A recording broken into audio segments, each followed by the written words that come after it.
Bonjour à tous, j'espère que vous allez bien. On se retrouve aujourd'hui pour une vidéo un peu spéciale. Aujourd'hui, je vais vous faire mon 11 préféré des joueurs formés à la Masia, mais qui ne sont plus au Barça actuellement. Je précise que quand je dis formés à la Masia, ça veut dire qu'ils ont passé leurs années de formation au Barça. Par exemple, un joueur comme Denis Suarez, il n'a pas été formé au Barça. Quand il est arrivé au Barça, il avait déjà 19 ans, ses années de formation étaient déjà derrière lui. On attaque donc avec le poste de gardien. Mon gardien, ce sera André Onana, le Camerounais, qui joue actuellement à l'Ajax depuis 2016.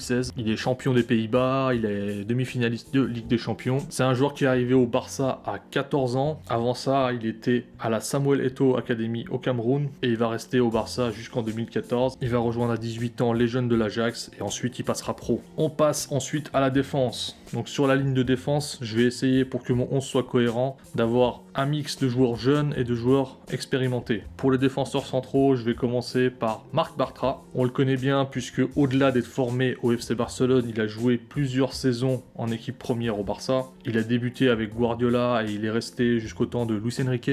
Il est ensuite parti au Borussia Dortmund et aujourd'hui il est au Betis Séville, où il est un titulaire régulier, où il est le pilier de la défense. C'est un joueur qui n'a pas pu réussir au Barça, qui n'a pas pu s'imposer durablement parce que la concurrence était énorme. Piqué et Mascherano étaient dans leurs belles années, mais ça reste pour moi une valeur sûre en défense centrale. À côté de lui, je vais aligner de la jeunesse, je vais aligner Eric Garcia, le défenseur central de Manchester City et aussi jeune défenseur central sélectionné en Roja par Luis Enrique. Donc c'était un joueur dont on parle beaucoup actuellement pour son retour au Barça, ça devrait peut-être se faire au mois de janvier ou l'été prochain, donc voilà, vous connaissez un peu, vous savez de qui il s'agit. C'est un très jeune joueur, c'est un 2001, donc il représente un peu cette nouvelle génération de joueurs de la Masia comme Ansu Fati, très jeune, mais ça reste un joueur sur qui Pep Guardiola a par exemple fait confiance pour le quart de finale de la Champions League contre Lyon. Pour les latéraux, à gauche, je vais prendre Grimaldo. C'est un joueur qui a fait toute sa formation à la Masia puisqu'il est arrivé à 13 ans. Il a même joué ensuite avec le Barça B, mais en janvier 2016, la direction va le brader entre guillemets puisqu'il est arrivé presque en fin de contrat et on va le vendre au Benfica pour une bouchée de pain. Au Benfica, il a joué plus de 150 matchs, c'est un titulaire indiscutable, il a fait de très belles saisons. C'est un latéral gauche très offensif qui sait progresser avec le ballon, c'est tout ce que j'aime.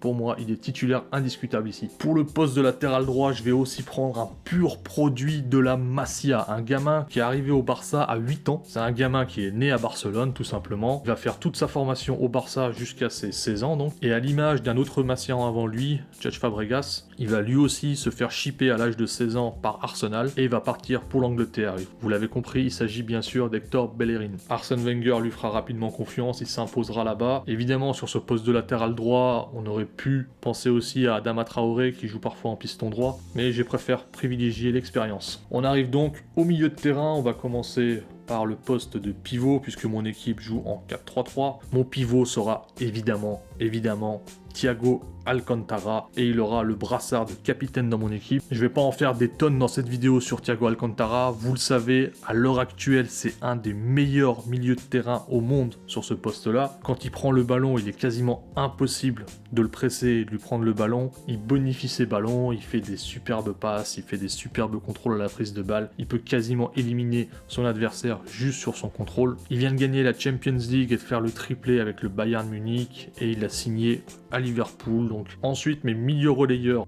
Mon premier relayeur, ça va être tout simplement le frère de Thiago Alcantara, Rafinha Alcantara. Rafinha, c'est un joueur qui a un très bon profil, qui comprend parfaitement le jeu de position. Il a parfaitement assimilé tout ce qu'il a appris à la Masia. Il est arrivé au Barça à 13 ans, c'est le fils de Mazinho, champion du monde brésilien. Malheureusement pour lui, il a souvent été stoppé par les blessures dans sa carrière, mais je le choisis ici vraiment pour ses qualités intrinsèques et pour sa capacité à comprendre le jeu et à comprendre la tactique. Pour ce poste-là, j'aurais bien sûr pu prendre un joueur comme Kubo, qui est en train de se révéler en Liga, mais étant donné que c'est un énorme traître, il n'a pas sa place dans mon équipe. L'autre milieu central de mon équipe, ça va être un joueur très offensif, un jeune joueur virevoltant, mais dont on va entendre parler encore et encore dans les prochaines années, c'est Dani Olmo. Actuellement joueur de Leipzig, Dani Olmo, il va arriver au Barça à l'âge de 9 ans et il va faire sa formation jusqu'à l'âge de 16 ans. À l'image de Bellerin, là aussi, il va partir Après ses 16 ans, il va signer avec le Dynamo Zagreb où il va progresser, où il va jouer la Ligue des Champions là-bas. Et ensuite, il va signer à Leipzig. Donc, il était titulaire pour Leipzig en Ligue des Champions au mois d'août. C'est un joueur qui peut jouer ailier, mais qui peut aussi jouer dans le cœur du jeu. Moi, je choisis, pour les besoins de mon équipe, de le faire jouer à l'intérieur du jeu. C'est un joueur technique, c'est un joueur virevoltant. Donc, avec Thiago et Rafinha qui, eux, apportent plus de maîtrise, l'électricité d'Olmo au milieu de terrain va être complémentaire avec ces deux profils. On passe enfin à la ligne d'attaque. On va commencer par le côté gauche. Là aussi, je vais pas vous surprendre énormément. Je vais mettre un petit jeune que j'aime beaucoup, c'est Marc Cucurella. Je vous en parle souvent, le joueur de Retafe, le joueur que le Barça a vendangé pour rien cet été. C'est un des meilleurs joueurs à son poste en Liga. Il a été formé en tant que latéral, mais il peut jouer milieu gauche, il peut jouer ailier gauche. Sur le côté droit, je vais du coup plus miser sur l'expérience. Je vais choisir Pedro, qui a nouvellement signé avec l'AS Rome.